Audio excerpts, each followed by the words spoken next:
di dalam Islam inilah aku dapat jawaban. Jadi setelah aku pelajarin agamaku, ternyata Masya Allah di dalamnya ini semua pertanyaan itu Terjawab semua. Assalamualaikum warahmatullahi wabarakatuh. Waalaikumsalam. Baik lagi sama saya Ilham Effendi di channel Risalah Pramuda. Apa kabar teman-teman semua yang nonton channel Risalah Pramuda? Semoga sehat semua. Amin. Amin. Semoga dilindungi Allah Subhanahu wa taala dan berkah semua hidupnya. Kali ini di samping saya the next narasumber Bung Eri Dhani Firmansyah. Apa kabar Bung Eri? Alhamdulillah. Alhamdulillah. Bung Eri ini teman saya selama ya nongkrong, sharing-sharing, ditukar pikiran bareng-bareng Bung Eri Dhani. Jadi kita hari ini akan ngulik sedikit tentang pribadi Bung Eri, biografi, background, dan sampai akhirnya terjun di kalangan pemuda Muslim. Baik, Bung Eri apa kabar? Alhamdulillah. Alhamdulillah. Luar biasa. Apa aja nih kegiatannya hari ini? Kegiatan nyantai sih. Nyantai. Bisa ngetek. Akhirnya. Tapi sebelumnya saya pribadi terima kasih banyak sudah diundang, diajak podcast bareng. Masya Allah. Kalian harus LCS ya, like, comment, dan subscribe. Like, comment, dan subscribe. Jadi akunnya Bung Ilham dan Bung Irham ini sangat-sangat beda dari akun-akun YouTube di Bali gitu ya. Jadi menampilkan tokoh diambil dari sisi sejarah. Keren banget. Keren. Alhamdulillah didukung sama Bung Eri. Jal, sawah gitu.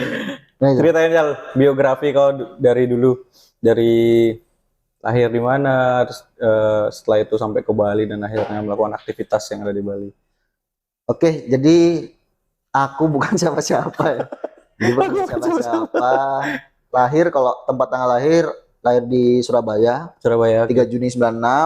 Setelah lahir langsung dibawa ke Bali. Jadi aku kecil dan besar di Denpasar, Gitu sih kalau secara biografi ya, Oke. Terus background kau aja dari dulu, dari awal di Bali gitu. Dari awal mulai sampai akhirnya terjun ke sharing bareng teman-teman pemuda Muslim lah, akhirnya berdakwah gini sama anak-anak. Ini berbagi kisah nih berarti. Iya, berbagi kisah. Jadi sedikit sharing aja ya. Kisah dan keluh kesah gitu ya. Kisah hidup ya. Kisah hidup. Allah berikan yang sangat nikmat gitu. Jadi mungkin aku kecil itu di keluarga yang biasa-biasa aja ya. Jadi ayahku itu Nasrani, mualaf. Ibuku itu Islam, memang sudah Islam. Jadi dari kecil, dari lahir itu dididik dengan keluarga yang biasa-biasa aja. Terus dimasukinlah ke TK Aisyah Bustanul Atfal di Tuban. Jadi aku TK dan di Aisyah. Iya. Di BNK Jatijaya dulu. Lalu SD aku dimasukin Muhammadiyah lagi, Muhammadiyah 1 di Jalan Imam Bonjol. Masuk SMP dimasukin Muhammadiyah lagi. Ya mungkin sebegitu percayanya ya keluarga-keluarga Muslim dimanapun berada pasti menyekolahkan anaknya di sekolah Muhammadiyah. Jadi aku background TK SD SMP Muhammadiyah. SMA ini 2 kali jalan. SMA 2 kali ya. Jadi SMK ini setelah lulus SMP dimasukin ke Malang. Jadi ayahku tua di Malang. Jadi pengennya nih biar kumpul lah sama keluarga kan. Pulang, ya kan. Dan ternyata aku lulus masuk di beberapa sekolah SMK favorit dulu, SMK Negeri 4, SMK Negeri 6, sama SMK Negeri 10 di Malang itu. Jadi di Malang. Jadi aku dimasukin tes keterima semua. Nah, ternyata yang dekat dari rumah nenek di Malang itu ya SMK Negeri 6. Jadi aku enak aja dulu zamanku itu di sana tuh di kontrakan Malang tuh 1 juta 1 tahun. Cuman 2 kamar gede gitu loh. Dia enak lah. SMK 6 di Malang ini di mana ya, Jal? Di daerah Madiopuro. Jadi tengah kota lah, kota, deket lah dari perkotaan. Tapi cuma setahun aja. Oh iya.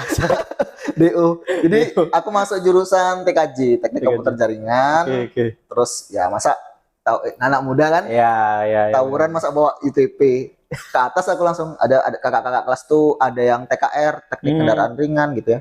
Itu tak ambil lah tuh segala macam alat.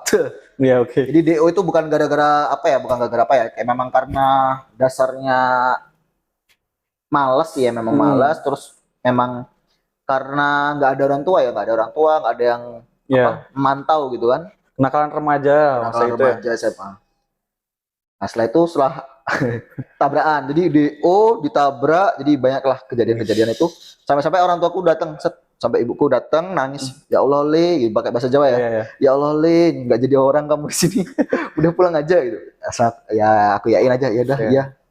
Akhirnya pulang ke Bali. Ke Bali, mau disekolahin lagi nih. Lagi nih ya, oke, terus mau dimasukin TI. Oh ya, nah TI anak-anak semua kan. Iya benar. Wah ini daripada aku kumpul-kumpul lagi netku, mending yang lain aja lah.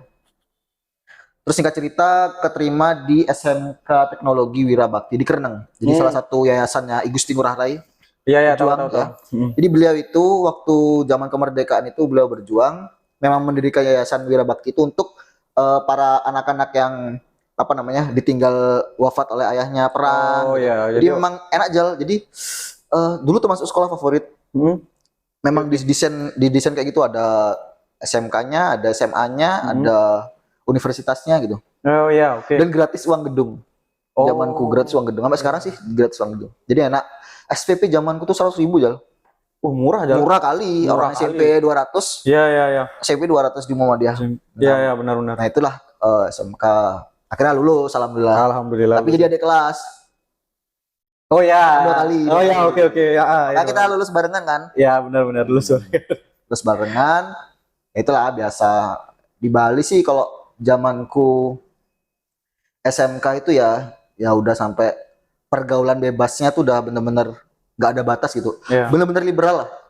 Aku kenapa tahu arti liberal ya karena setiap hari kayak gitu ya, setiap hari. Bahkan sampai guru dan murid minum bareng, judi bareng kan kayak gitu kan. Kalau di sini tuh aku ngalamin tuh zaman-zaman kayak gitu. Akhirnya lulus lah di tahun 2015. Ya 15 lulus. Tapi aku lulus nggak langsung ini ya, lulus itu langsung ke Polda. Oh ya. Jadi apa lagi? Coret-coret apa? Kan kelulusan tuh loh. Iya, apa namanya? Iya, coret-coret lah. Coret, bahagia kan. Pulang karena sekolahku di Kereneng, pulang kan mesti lewat GOR tuh. Ya, pasti. Sebelah GOR tuh kan ada Polda tuh. Ya, benar, Polda. Yang jaga nih tentara polisi-polisi muda nih. Haha gitu. Nah, disitulah aku bahagia lah. Ya, akhirnya masuk ke cuma sebentar sih, sehari. Jadi itulah kalau masih muda lah, masih zaman-zaman itu dulu lah ya. Lagi girohnya semangat ya, semangat membara ya. Baris, darah muda. Iya. Nah, setelah itu lulus, itu ada beberapa pilihan sih. Mungkin aku orangnya tipe yang ini Jal.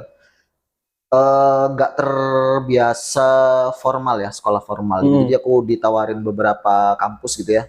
Diisi bisa masuk gampang karena ayahku basic seniman, pelukis. Jadi aku baru tahu ayahku pelukis. Ya, pelukis. Teman-teman gampang lah kalau mau masukin ke isi. Cuman aku memang tipenya nggak suka formalitas itu, nggak terlalu suka.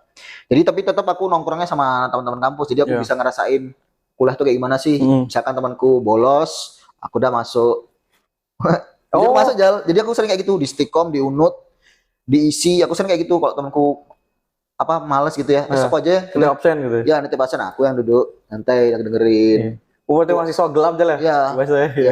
Jadi pernah lah ngerasain kuliah walaupun nggak secara tertulis. Pernah makan bangku kuliah ya. Makan ya.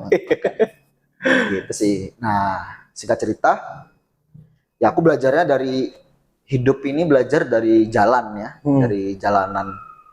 Jadi sampai detik ini pun banyak lah yang nawarin Jal. Sekarang kan udah banyak ya UT ya, terbuka gitu kan. Tapi aku nggak ke arah situ lah. Lebih banyak ngeluangin waktu belajar di luar. Orang ya, belajar di orang, belajar di jalan gitu. Yang alhamdulillah ya terpakai lah ilmu-ilmu kehidupan. Karena dari basic yang tidak biasa formal akhirnya memilih jalan yang lain lah untuk belajar. Memang beda sendiri sih, maksudnya ya ada sih orang yang beberapa berpikiran kayak gitu ya. Cuman kalau di zamanku cuman aku aja sih yang mikir kayak gitu ya. Sedikit sih orang yang mikir udah ada, apalagi yang orang tuanya berkecukupan gitu kan. Tapi anaknya malas-malasan gitu. Kalau aku tipe nggak dua-duanya. Orang tua nggak berkecukupan sama orang yang malas-malasan. Di itulah. Tapi senang juga sih. Jadi semua hal di dunia ini ada artinya ya. Jadi ketika kita ngambil, life is choice lah, hidup adalah pilihan. Jadi kalau kita ngambil A ya konsekuensinya A, kalau kita ngambil B dan konsekuensinya B. Itu kalau sedikit lah biografi pendidikan lah, basic pendidikan. Itu sih Jal, kalau belajar agama ya di situ aja, di TK, SD, SMP, Muhammadiyah itu aja. Kalau secara ini nggak pernah di pondok gitu. Pernah sih di pondok. Nah, ini aku belum tahu nih, belum. Hah? Belum pernah aku tahu kok di pondok. Masa nggak pernah? Aku belum tahu. Ini. Oh iya, ya Allah. Di sini salah. Astagfirullahaladzim, ya pondok itu. Iya, itu. Ya itulah. Kalau yang kaum kiri ngerti sedikit lah kalau itu pondok itulah ya. Gitu. Terus aku nih nggak kesel nih. Waktu itu kau nikah. Nah, gimana tuh ceritanya bisa nikah? Nak ngundang lagi coba deh. Astagfirullahaladzim, Eri Dani Firmansyah. Itu ya mumpung ada yang mau aja Jal.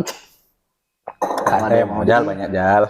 Selama ini ya setelah itu ya, setelah selesai dengan hidupku yang by the way ini apa ya, sifat kritis ini kan maksudnya setiap orang tuh pasti punya ya, anak-anak muda tuh pasti ada bibit-bibit kritis lah.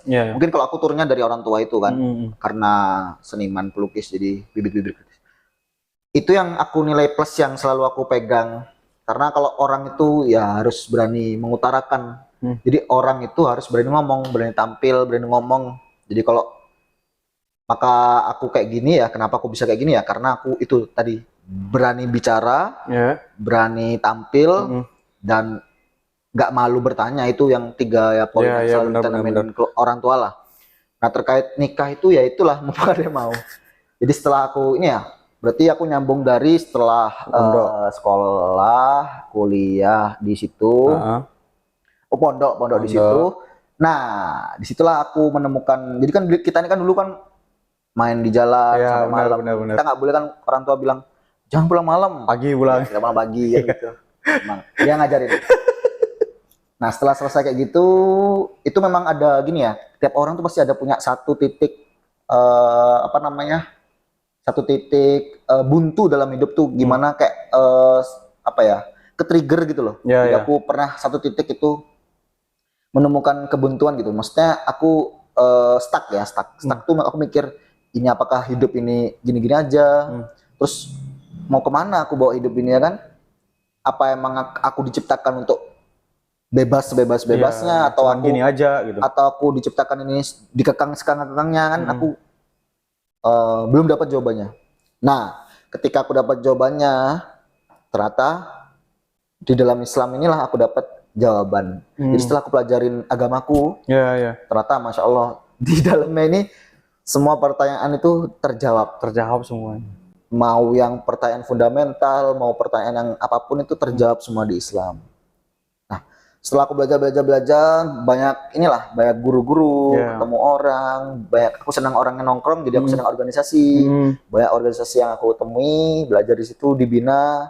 Ya, alhamdulillah satu saat itulah Jal, mumpung ada yang mau itu tadi. Jadi aku ta'aruf lah. Alhamdulillah.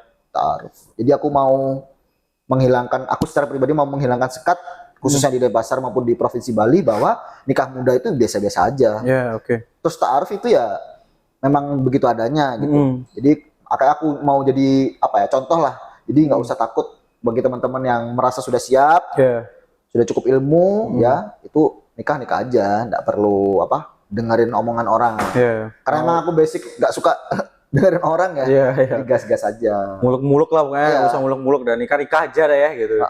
By the way itu aku nikah di Jogja Jal, di Kulon Progo tuh agak masuk pedalaman gitu lah. Pas corona, jadi nggak bisa ngundang banyak gitu. Pas corona jauh lagi. Jauh. Ya alhamdulillah corona, terus budget gitu ya dibatasi. Itu sih. Tapi alhamdulillah lancar semua, karena itulah ya, kalau emang kita niatnya ibadah gitu ya, terus Allah tuh pasti bakal ngasih jalan gitu. Buka jalan. Aku tuh diwalek jalan sama bapak ibuku loh, diwalek loh. Karena aku tipenya ini nggak pernah tidur di rumah, jarang pulang. Terus kerjaan nggak jelas, suka main nongkrong. Aku nggak pernah ngomong serius. Jadi di rumah tuh mungkin teman-teman semua kalau punya keluarga gitu mestinya sama ayah ibu kalau masih ada kan pernah lah ngobrol sambil makan. Benar. Nah aku tipe orang nggak pernah ngomong. tiba hilang aja gitu. Ya tiba-tiba hilang, tiba-tiba didatengin orang gitu. Kayak gitu aja. Jadi tiba-tiba aku datang seset karena ayahku perokok, ya aku basa-basi kan. Iya. Assalamualaikum, minta rokok ya, minta ya, bakar. Terus sebenarnya nyantai, mau ngomong apa? Kan gitu kan kalau bapak-bapak kan, ngomong apa ngomong aja. Mau nikah. Kalau seorang bapak kan, ya udah nikah aja, yang penting tanggung jawab. Tak kira kalau gabut kan ada nikah nih gitu. Enggak, itu ternyata kayak gitu ternyata. Oh gitu. iya. Nah, ini udah alhamdulillah nih, lampu hijau. Tes. Masuk ke kamar, tes. Ada ibu Umi kan, ibu negara nih. Nah, set. Ini jalan set. Lagi duduk nonton TV, tak pijetin punggung. Oh iya. Ngerayu dikit ya. Ngerayu dikit. Sudah liatin kan, kenapa? Ini. Sampaikan, ini dah mau, insya Allah mau siap mau nikah. Nikahin anak orang, mau dikasih makan apa? Tak jawab Jal, makan nasi. Iya, oke. Ya kan mau makan apa lagi? Iya benar. Makan bukan itu. Nah, terus didiskusi sedikit. Ya, tapi ya itu diwanti-wanti lah. Diwanti-wanti kalau memang beneran yakin, monggo. Jadi buat teman-teman kalau memang ada niatan buat nikah, jangan sampai tidak ada komunikasi sama orang tua. Ya, itu terpenting. Jadi perlulah ngobrol-ngobrol. Pastilah ya. Harus tetap ngobrol. Nah, akhirnya di Walai itu Dajjal diajak ketemu. Coba mana calonnya? Ya ketemu di masjid. Di pojok Sudirman. Oke, di pojok Sudirman. Salat dulu di masjid Sudirman, baru di pojok Sudirman ngopi-ngopi santai. Ayahku gini Jal, bener nih mau mama anak saya. Ini nggak jelas, nggak pernah pulang, kerjanya nggak jelas. Calon istri siap. Tapi kan namanya ya Allah sudah kumpulkan gitu kan ya, jadi salah. Jadi gitu ya. Terkait nikah ya alhamdulillah baru satu. Ya. Nanti nambah insya Allah. Gitu. Alhamdulillah. Background istri kau tuh, aku pernah denger gini Jal, apa ada militer juga? Dari ini sih, dari apa namanya mertua ya. Oh, dari mertua. Mertuaku tentara, sudah purnawira. Dulu tugasnya di Timor Leste waktu perang. Oke, Timur ya. Ya Timor Leste, jadi waktu perang dulu. Kalau istri di Mabes TNI, di Auditorat Militer, Kejaksaan Militer. Itu diwala juga sama orang babakku. Kamu kecil-kecil dulu sering berkelahi sama polisi sama tentara, sekarang gede-gede nikah sama tentara. Gimana man? Mumpung ada yang mau. Jadi sering wale-walean gitu lah sama. Ya. Ini gokil ya. Dia backgroundnya berantemnya sama TNI, sama polisi, sama aparat lah. Ini kayaknya sama keluarga aparat akhirnya. Astagfirullahaladzim. Alhamdulillah gitu, kuasa Allah tuh nggak ada yang tahu bener. Emang bener ya. Jadi jangan benci sesuatu gitu kan ya. Nanti kamu bakal gimana? Nanti jangan terlalu mencintai sesuatu. Nanti kamu bakal sakit gitu kan. Biasa-biasa aja, sewajar-wajarnya aja. Oke, luar biasa. Nah Jal, terus sampai akhirnya sudut awal tentang Islam dan akhirnya turun langsung sama anak-anak, sama pemuda-pemuda Muslim tuh, sampai lewat nongkrong, lewat di jalanan tuh kayak gimana aja di awal, sudut awalnya?